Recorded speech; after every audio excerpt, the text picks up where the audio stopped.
उनका नाम भरत ही पड़ता है।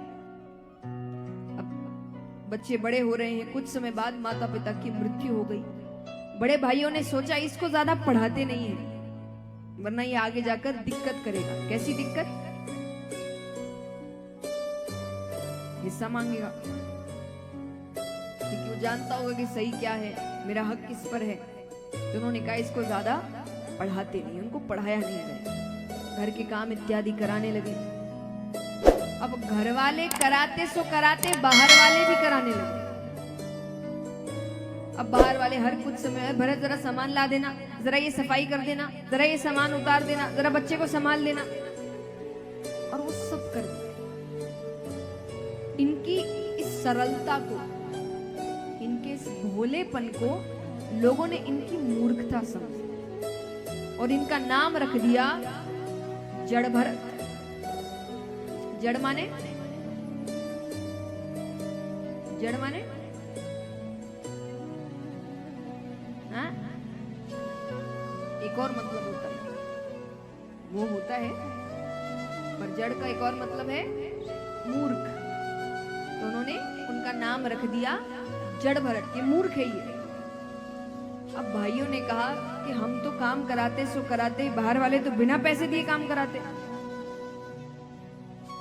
पत्नियों ने कहा एक काम करो, गांव के बाहर जो खेत है ना, इसको वहां भेज दो रखवाली के लिए। अरे बोले वहां ना रहने की जगह है, ना खाने का कोई सामान है, ना कोई व्यवस्था हो सकती है, रोज रोज खाना कौन पहुंचाएगा? अरे पत्नियों ने कहा कुछ दिन पहुंचाएंगे और फिर बाद में बंद कर देंगे, अपने आप कोई ना कोई इंतजाम करेगा। ठीक है, उनको बड़े प्यार से बुलाया। वो बहुत आज्ञाकारी भी थे, उनको अगर कोई बात समझा दी तो वो उसका पालन करते थे। उनको बड़े प्यार से बुलाया गया कि भरत, माता पिता तो रहे नहीं, अब उनके सारे काम हम दोनों को ही देखने हैं। तो गांव के तो सारे काम हम देख लेते हैं, पर गांव के बाहर जो खेत है उसकी रखवाली कौन करे? तो तुम जाओ उसकी रखवाली करो, और हम भोजन पहुंचा दिया करेंगे। और अभी बहुत डर है कि लोग जमीन हड़पने लगे हैं, खेत हड़पने लगे, तो कुछ भी हो जाए, तुम वापस मत आना। उन्होंने कहा ठीक है, जाते हैं। एक दो दिन तो भोजन आया, फिर बंद हो गया। अब कई दिन हो गए, भरत जी ने कुछ भी नहीं खाया। अब उसी खेत के पास एक प्राचीन माता भद्रकाली का मंदिर था। ऐसी मान्यता थी, ऐसी अफवाह थी, मान्यता भी ना कहूं, ऐसी अफवाह थी कि जिस उस मंदिर में कोई भी अगर किसी की बलि चढ़ा दे तो माता उसे मुंह मांगा वरदान देती। इसीलिए अफवाह थी, से कोई भगवान नहीं होंगे जो किसी बेगुनाह की बलि लेकर आपकी इच्छाएं पूरी करें। वैसी अफवाह उड़ रखी थी। तो ये अफवाह वहां के कुछ डकैतों ने सुनी थी। तो वहां पर एक गिरोह आता है।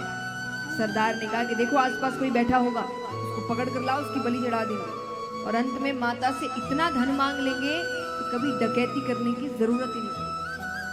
ठीक है, अब आसपास तो एक ही बैठा है, क्योंकि वो जगह ऐसी, वहां रहने को कोई स्थान ही नहीं है, कोई क्यों आएगा वहां पर।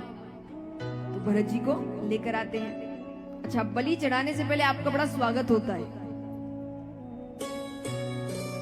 तो उनको पहले तो भोजन दिया गया, अच्छे कपड़े दिए गए। इसलिए कहा जाता है कि अगर कोई व्यक्ति ज्यादा ही मीठा बन रहा है तो थोड़ा संभल जाओ, मतलब बड़ी बलि चढ़ने वाली है। क्योंकि बलि चढ़ने से पहले व्यक्ति बहुत अच्छा बनता है, यानी आप बहुत स्वागत होता है। शिकार में भी आप देखिए, शेर, चीता इत्यादि है, वो शिकार करने से पहले 2 कदम पीछे होने का क्या मतलब है कि आपको लग के जा रहे हैं? नहीं, वो बड़ी ऊंची छलांग मारने वाले हैं। तो रिश्तों में भी यही है कि जब ज्यादा ही लोग मीठा बने तब कोई, और खास करके वो लोग जो मीठे कभी थे नहीं, अचानक से बने तब तो और डर जाना। तो यहाँ पर अब वो, उनको इतनी समझ नहीं थी, तो उनको पहले तो भोजन दिया गया। अब उनको इतनी भूख लगी है कि वो दोनों हाथों से खाने लगे। फिर जब तृप्त हो गए तो एक डकैत को अपने पास बुलाया कि आज कोई उत्सव है क्या, तो मुझे इतने अच्छे कपड़े दिए जा रहे हैं, खाना दिया जा रहा है। उन्होंने कहा नहीं, आज तुम्हारी बलि चढ़ाई जाएगी। भरत जी कहते हैं अच्छा एक काम करो, रोज मेरी बलि चढ़ा दिया करो, बस मुझे भोजन दे दिया, मैं पास में ही रहता। उन्होंने कहा कितना मूर्ख है, इसको बलि का मतलब भी नहीं पता। सरदार ने कहा अच्छी बात है, दिक्कत नहीं करेगा,